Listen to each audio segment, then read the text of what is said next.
Hello everybody. तो आज हम बात करेंगे सन 2019 में आई मूवी एनिमल कम्स होम के बारे में। इस मूवी को डायरेक्ट किया था गैरी स्टॉपरमैन ने और इस मूवी के मेन लीड में है मेडिसन आइसमैन और केटी सैरिफ। आईएमडीबी ने इस मूवी को रेटिंग दी है 5.9 और रोटेन टमाटोज पे 65%। तो चलिए चलते हैं वीडियो की तरफ। Hello everybody and welcome to our channel. So movie की स्टार्टिंग में हम देखते हैं कि एक लड़की डेबी को उसकी माँ ने एक डॉल गिफ्ट की होती है, पर थोड़े ही टाइम बाद डेबी जान जाती है कि उस डॉल के अंदर एक डीमन है। इसीलिए वो एड और लॉरेंस को बुलाती है, जहाँ पे एड उन्हें बताते हैं कि ये डॉल एक मीडियम है जिसके जरिए डेविल डेबी की बॉडी पे काबू करना चाहता था। फिर एड और लॉरेंस उस डॉल को अपने साथ ले जाते हैं, पर रास्ते में ही एक कब्रिस्तान के सामने उनकी कार खराब हो जाती है।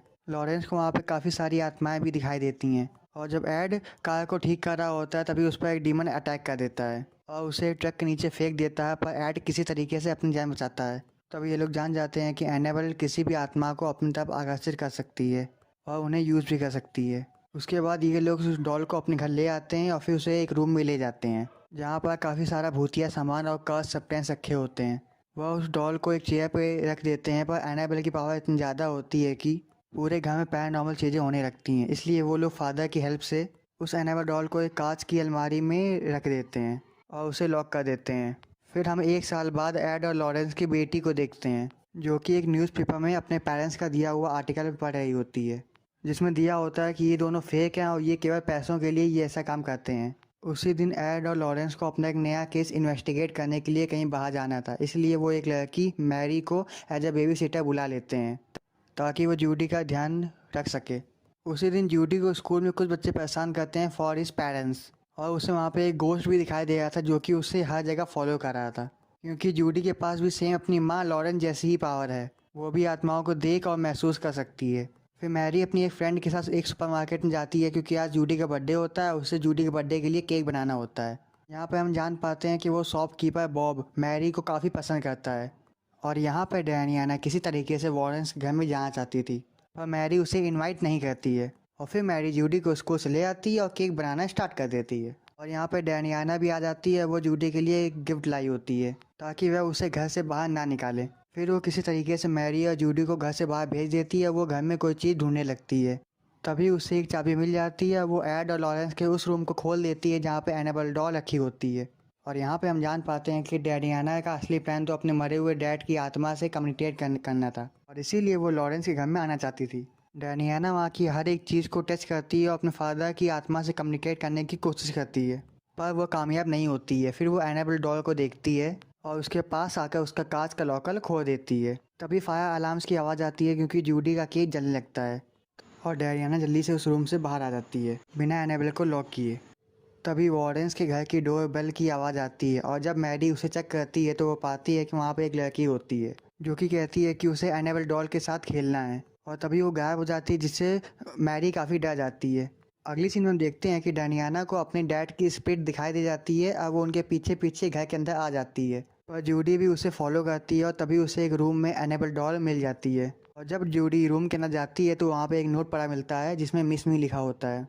तभी जूडी को एक ब्राइड का गोश्ट हॉन्ट करता है, पर जूडी एक क्रॉस की हेल्प से अपने आप को बचाती है, और उसकी आवाज़ सुन के डैनियाना और मैडी भी उसके पास चली आती हैं, और वो दोनों मिलकर जूडी को शांत करते हैं। फिर वो तीनों मिलकर एड के ऑफिस में चले जाते हैं, और वहाँ पे उनकी एक एग्जॉर्सिज्म वाली टेप को प्रोजेक्टर में प्ले करते हैं। तभी वो लोग टाइम पास करने के लिए एक गेम खेलते हैं, पर तभी उन्हें डोर बेल की आवाज़ सुनाई देती है, और जब मैरी वहाँ जाकर चेक करती है तो वहाँ पे बॉब होता है, पर मैरी बॉब को वहाँ से जाने के लिए कहती है। और फिर वो दोनों मिलकर जूडी का बर्थडे सेलिब्रेट करते हैं, और बॉब घर के बाहर से गिटार बजा रहा होता है। पर तभी अचानक वो बॉब पे एक वेयरवुल्फ अटैक कर देता है और बॉब को वहाँ से भागना पड़ता है। और यहाँ पर डैनियाना एक बार फिर से उसी रूम में जाती है और एक ब्रेसलेट की हेल्प से अपने फादर से बात करने की कोशिश करती है, पर तभी उसके फादर एक डीमन के रूप में आते हैं और उस पर अटैक कर देते हैं। डैनियाना डर के हमारे उस रूम को बाहर भागने की कोशिश करती है, लेकिन अब रूम लॉक हो चुका था और डैनियाना इसी रूम में फंस गई थी। और वहाँ पर डैनियाना को एक टीवी भी मिलता है जो कि उसे फ्यूचर की एक झलक दिखाता है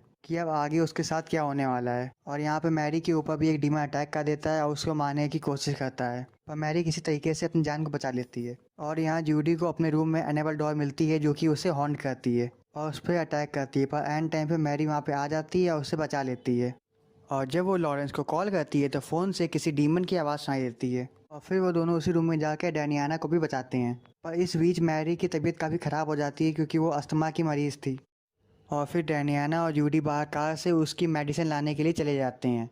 पर तभी डैनियाना पर एक ब्राइड का गोश्ट अटैक कर देता है और जूडी पे वही वेयरवुल्फ अटैक कर देता है। और एंड टाइम पे बॉब आके जूडी को बचा लेता है और फिर जूडी मेडिसिन लेके मैरी के पास चली जाती है। और अब इनका प्लान था कि ये वापस से एनाबेल डॉल को उसी कांच की अलमारी में रख देंगे ताकि सब कुछ ठीक हो जाएगा। पर इन लोगों को पता नहीं होता कि आखिर एनाबेल डॉल है कहाँ। पर तभी जूडी को वही गोश्ट दिखाई देता है जो कि उसे सुबह स्कूल में दिखाई दिया था। और वो इन लोगों को बेसमेंट की तरफ ले जाता है जहाँ पे एनाबेल डॉल रखी होती है। और रास्ते में इन्हें डैनियाना मिलती है जो कि अब पजेस हो चुकी है। और ये लोग उससे बचते हुए बेसमेंट तक पहुँच जाते हैं जहाँ मैरी बेसमेंट के अंदर चली जाती है और जूडी बाहर ही उसके लिए प्रे करती है। और बेसमेंट के अंदर मैरी को काफ़ी सारे डीमंस हॉन्ट करते हैं और उसे मारने की कोशिश करते हैं। पर उसे एनाबेल डॉल मिल जाती है। वो एनाबेल डॉल को बेसमेंट के बाहर जूडी के पास फेंक देती है जिससे सब कुछ शांत हो जाता है। पर तभी इनके रास्ते में डैनियाना आ जाती है जो कि अब पजेस हो चुकी है। अब वो उन पे अटैक कर देती है। पर एंड टाइम पे जूडी अपने पेरेंट्स द्वारा किए गए एग्जॉर्सिज्म की वीडियो को प्ले कर देती है जिससे डैनियाना वापस से ठीक हो जाती है। फिर ये तीनों मिलकर उसी रूम में चली जाती हैं ताकि वो एनाबेल डॉल को दोबारा से लॉक कर सकें। पर एनाबेल डॉल की पावर इतनी ज़्यादा होती है कि ये कामयाब नहीं हो रही होती हैं।